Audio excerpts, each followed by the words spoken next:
ไปที่พี่น้องวันนี้เฮาสิมาเห็ดก้อยซีดนี่เฮาสิมาเห็ดก้อยซีดเนาะเห็ดก้อยซีดค่ะเอ้ยเนาะสิมาหามัน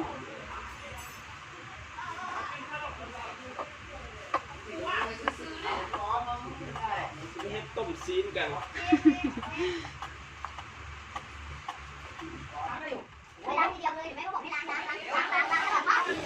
ที่เขาสีงามคักสิงามแล้วมันเป็นเอกก็มึงสิสินเร่งคัก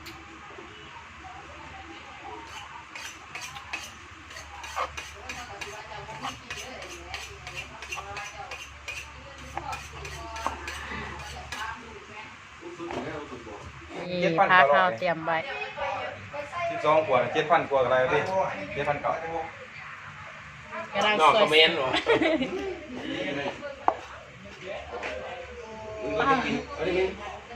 ฉลาดดูดิ หาสวยพี่น้องเอ้ย จำไทยวะเนี่ยอ๋อแต่เป็น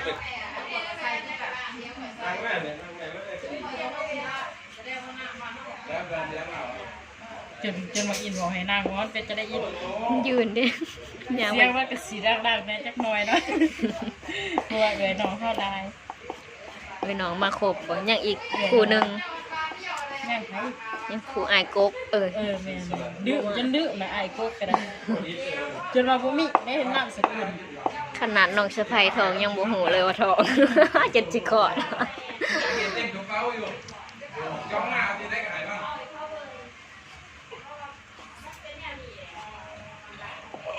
ตายใช่เอาหมด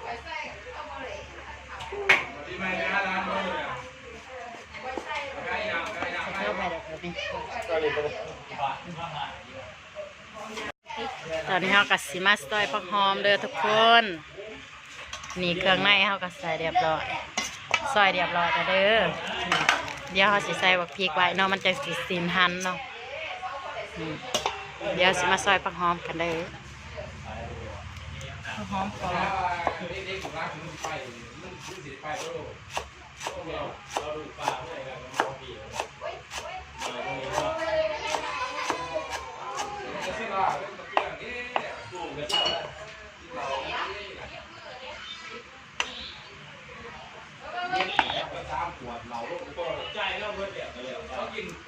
ชำนาญแหละ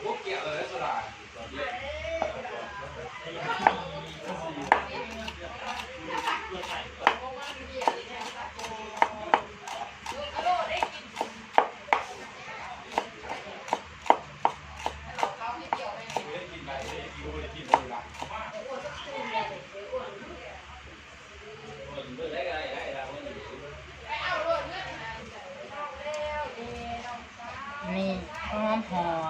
ใส่กันกัน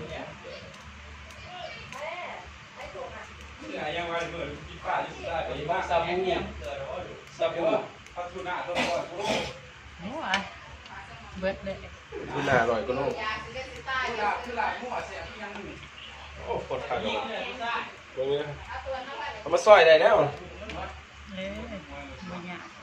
กระทางกินโหลดกับตอนนี้มาบ่อย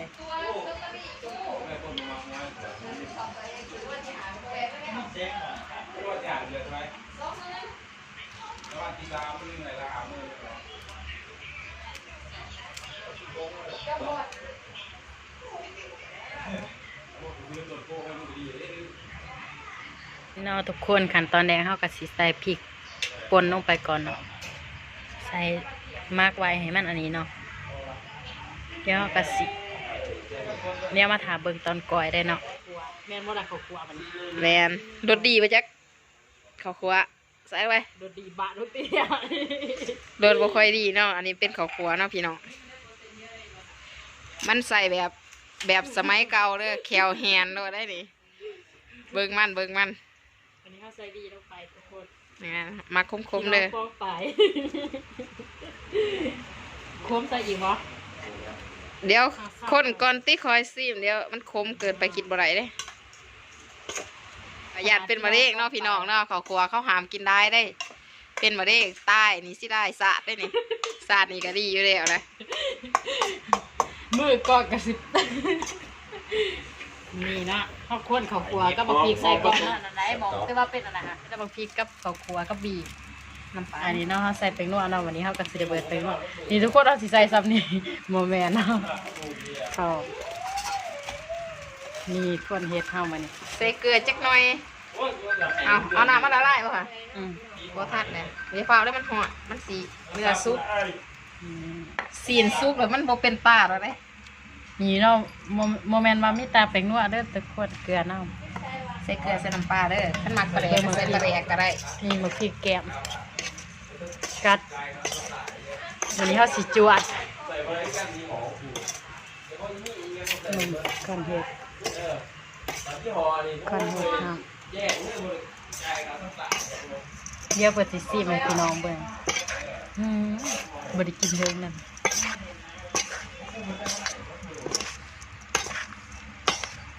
โอ้ได้เยอะว่ะ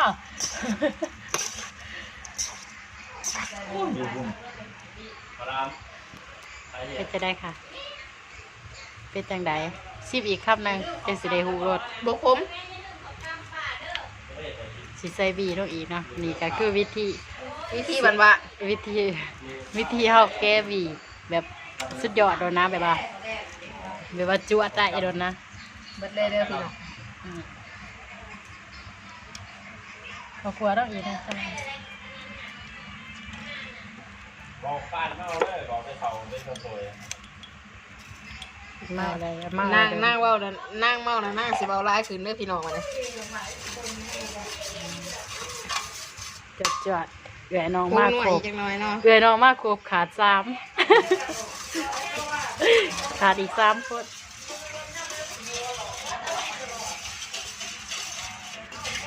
นี่ข้าวหอมค่ะเตรียมมาไว้ใส่สุดท้ายใส่ได้ๆเนาะมันจังหอมเนาะนี่ข้าวหอมกรอบข้าวหอมบัวนี่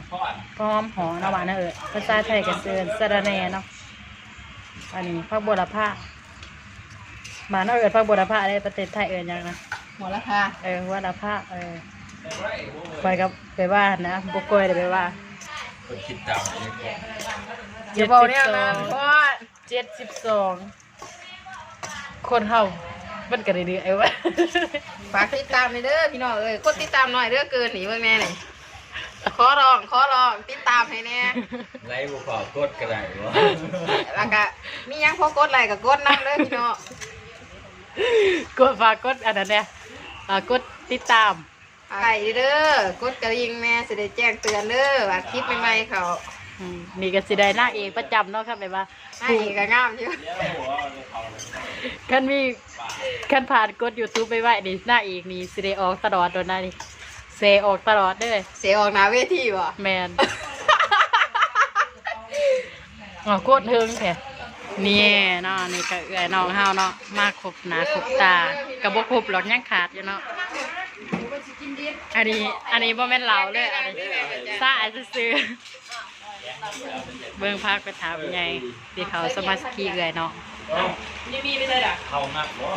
เที่ยงกัน เด้อจ้าเด้อพี่น้อง ยังมาบ่ทันได้เบิด จ้าดูจังมา เอามีดมาเลยนะ แม่นบ่ใส่เขาเลยตีเดียว เขากัน โอ้ยหักเหรอหัก ฮักโดนนะ ไปเด้อ ไปนั่งข้างพัวไผเมียมัน ยับไปได้ยินนัดมึง ต่อยังเงี้ยยืดเงิน มันบ่โหม กินแม่กินน้ำแบงน้ำหนึ่ง ต่อ น้ำ ด้วยหนึ่งด้วย โอ้ยว่าสดกินเบิดสิได้ขาดเนาะฮะ ไม่เอามีด ไม่ในโลกนี่ไงโลกอยากเบิร์ดไว้อยาก ตบเฮา อันเด้อก็ได้หอน กระด้างหอน ๆตัวคางเขา ๆไอ้เขากินบ่ได้หอนว่าโคตรหอน หอนๆก็ต้องกินด้วย ผู้ใดเนี่ย เดี๋ยวนะค่ะ สร้างมัน มาเด้อพี่น้องแซ่บๆน้ำกันเลยกินก่อนนะ เนี่ยกระเทียมเยอะปล่อยได้ไหม มันหนากว่าตอนกินค่ะ แล้วกระเทียม ได้ดำด้วยจอขอยัง เด้อทุกคนบัดนี้ ลอยเรื่องพี่หมอตั้ง